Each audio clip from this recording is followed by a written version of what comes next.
Bonjour à tous, c'est le Dr Walid Mekdem et aujourd'hui on va parler des conséquences physiques du travail sur votre santé et attention à ne pas mal interpréter ce que je vais dire et à ne pas dire que j'encourage le fait de ne pas travailler, d'en faire le moins possible, de bâcler son travail ou autre. Pas du tout. Ce que je vais dire c'est justement de ne pas faire plus que ce qui peut être fait. Car parfois les gens vont au-delà de leurs ressources physiques et psychiques et se retrouvent dans des états d'épuisement à la fois mental et à la fois physique. Et ce que je vois beaucoup en ce moment, c'est des personnes qui ont des répercussions sur leur santé physique liées justement à une charge de travail accrue, avec à la fois le côté physiquement fatigant, mais aussi toute la charge mentale qui est associée et qui va donner des répercussions sur la santé.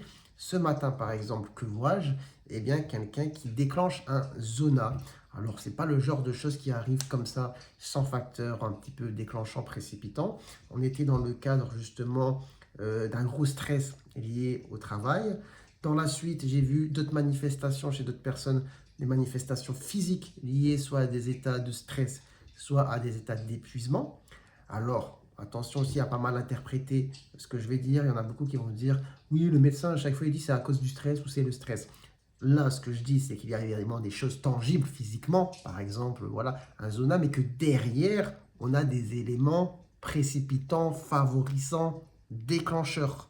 Et souvent, c'est lié au contexte professionnel. Alors évidemment, pas tout le temps, mais très souvent.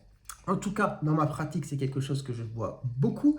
Et c'est pour ça que je vous encourage à ne pas aller au-delà de vos ressources physiques et psychiques. Il faut savoir diminuer, freiner un petit peu, ralentir, savoir aussi s'arrêter quand c'est nécessaire pour ne pas arriver dans une situation où la machine arrière, la marche arrière plutôt, va devenir très compliquée. Car ça peut arriver, malheureusement. Il faut savoir ralentir avant d'arriver à ce point, entre guillemets, de non-retour. J'ai déjà fait une vidéo sur le pacing. Je vous invite à la voir. Qu'est-ce que ça veut dire? C'est-à-dire que pour beaucoup, le schéma classique, c'est de se dire, bon, là, je suis en forme, allez, j'y vais à fond, à fond, à fond.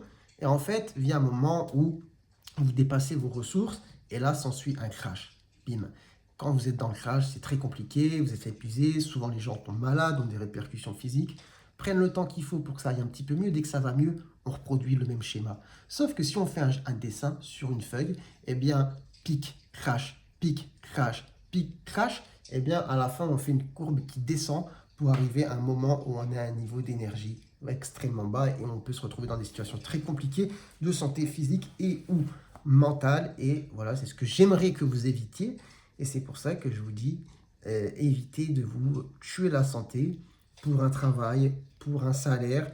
Ça n'en vaut pas la peine. Ce que je veux dire, attention, comme j'ai dit, il y a pas mal interprété, c'est pas d'être nonchalant, de mal faire son travail, d'en faire le moins possible. Non, c'est d'être dans la juste mesure. Et d'ailleurs, la juste mesure, la nuance, être dans le juste milieu, c'est vraiment quelque chose de difficile dans notre époque sur tous les plans, même sur les discours. On est à chaque fois dans des extrêmes, dans la dichotomie.